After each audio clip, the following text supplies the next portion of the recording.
السلام علیکم۔ صحیح بخاری حدیث نمبر 111۔ جحیفہ کہتے ہیں کہ میں نے حضرت علی رضی اللہ تعالیٰ عنہ سے پوچھا کہ کیا تمہارے پاس کوئی اور بھی کتاب ہے؟ انہوں نے فرمایا کہ نہیں مگر اللہ کی کتاب یا پھر فہم ہے جو ایک مسلمان کو عطا کرتا ہے، صحیح بخاری یا پھر حدیث جو نمبر کچھ اس صحیفے میں 112۔ ہے۔ میں نے پوچھا قبیلہ اس خزیہ صحیفے کے میں کسی کیا ہے؟ شخص نے انہوں نے کے فرمایا کسی آدمی کو دیت اپنے اور کسی قیدیوں کی مقتول کے رہائی کا بدلے مار بیان دیا ہے، تھا، اور یہ یہ فتح حکم کہ مکہ والے مسلمان سال کی بات کافر ہے۔ کے بدلے رسول قتل اللہ نہ صلی کیا اللہ جائے۔ علیہ وسلم کو یہ خبر دی گئی۔ آپ اپنی اونٹنی پر سوار ہو کر خطبہ پڑھا اور فرمایا کہ اللہ نے مکہ سے قتل یا ہاتھی کو روک لیا۔ امام بخاری رحمۃ اللہ علیہ فرماتے ہیں اس لفظ کو شک کے ساتھ سمجھو۔ ایسا ہی ابو نعیم وغیرہ نے القتل اور الفیل کہا ہے۔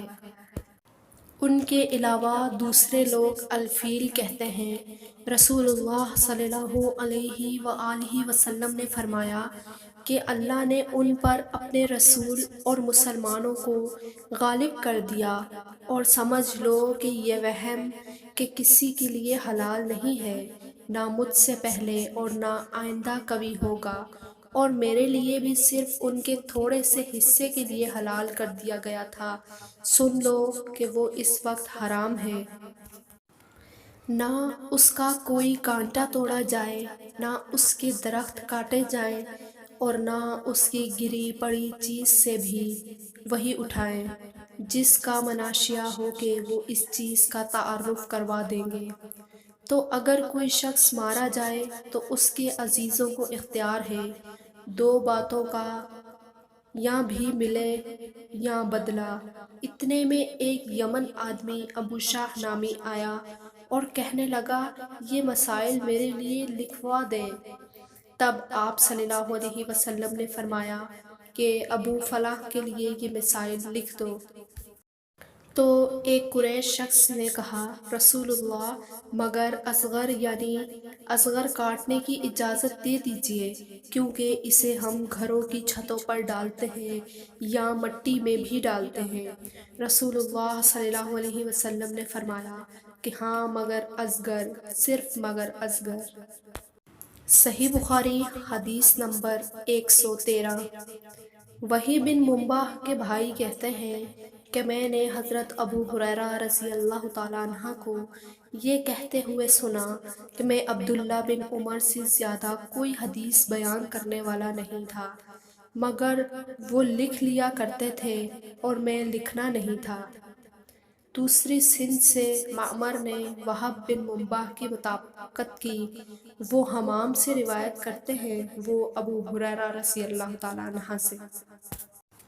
صحیح بخاری حدیث نمبر 114۔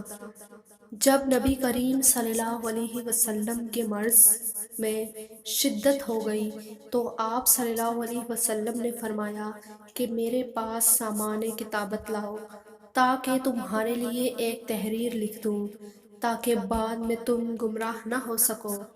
اس پر حضرت علی رضی اللہ تعالیٰ عنہ نے لوگوں سے کہا کہ اس وقت آپ صلی اللہ علیہ وسلم پر تکلیف کا غلبہ ہے، اور ہمارے پاس اللہ کی کتاب قرآن موجود ہے جو ہمیں ہدایت کے لیے کافی ہے۔ اس پر لوگوں کی رائے مختلف ہو گئی اور شور و غل زیادہ ہونے لگا۔ آپ صلی اللہ علیہ وسلم نے فرمایا میرے پاس سے اٹھ کر کھڑے ہو، میرے پاس جھگڑنا نہیں ہے۔ اس پر ابن عباس رضی اللہ تعالیٰ عنہ یہ کہتے ہوئے نکل آئے کہ بے شک مصیبت بڑی سخت مصیبت ہے جی ہمارے اور رسول کے اور آپ کی تحریر کے درمیان حائل ہو گئی۔ صحیح بخاری حدیث نمبر 115۔ ایک رات نبی کریم صلی اللہ علیہ وسلم نے بیدار ہوتے ہی فرمایا کہ سبحان اللہ، آج کی رات کسی قدر فتنے اتارے گئے ہیں اور کتنے ہی خزانے بھی کھولے گئے ہیں۔ ان کو جگاؤ، کیونکہ بہت سی عورتیں ہیں جو دنیا میں باریک کپڑا پہننے والی ہیں، وہ آخرت میں ننگی ہوں گی۔ صحیح حدیث نمبر 116۔ حضرت عبداللہ بن عمر رضی اللہ تعالیٰ عنہ نے فرمایا کہ آخری عمر میں ایک دفعہ رسول اللہ صلی اللہ علیہ وسلم نے ہمیں عشاء کی نماز پڑھائی۔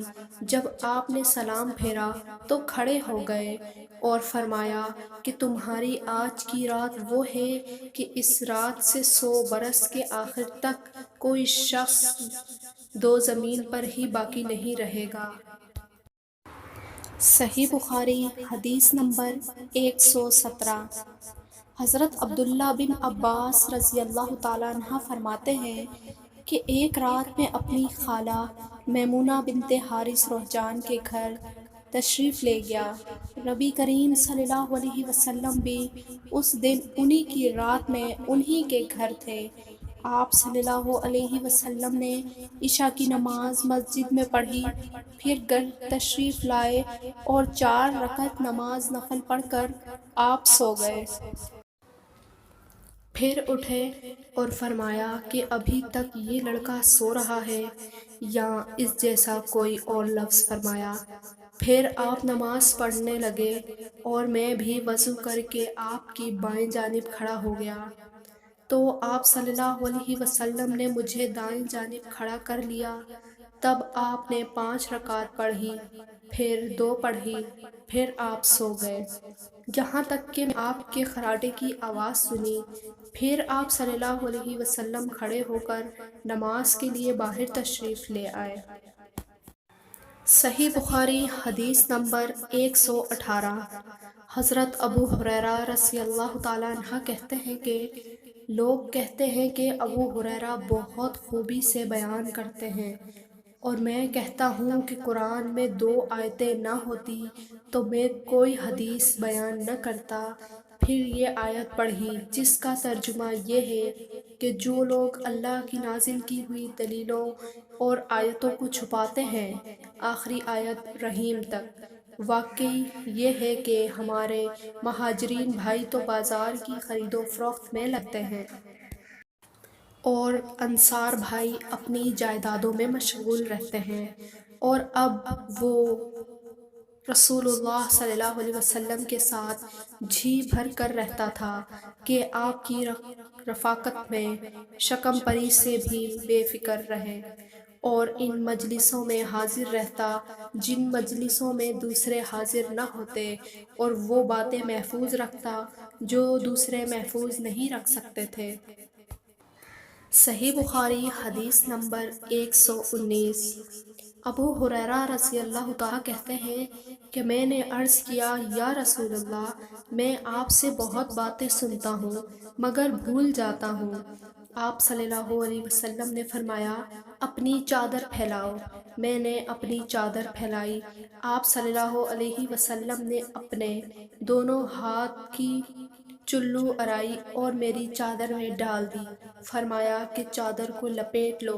میں نے چادر کو اپنے بدن پر لپیٹ لیا، پھر اس کے بعد میں کوئی چیز نہیں بھولا۔ صحیح بخاری حدیث نمبر 120۔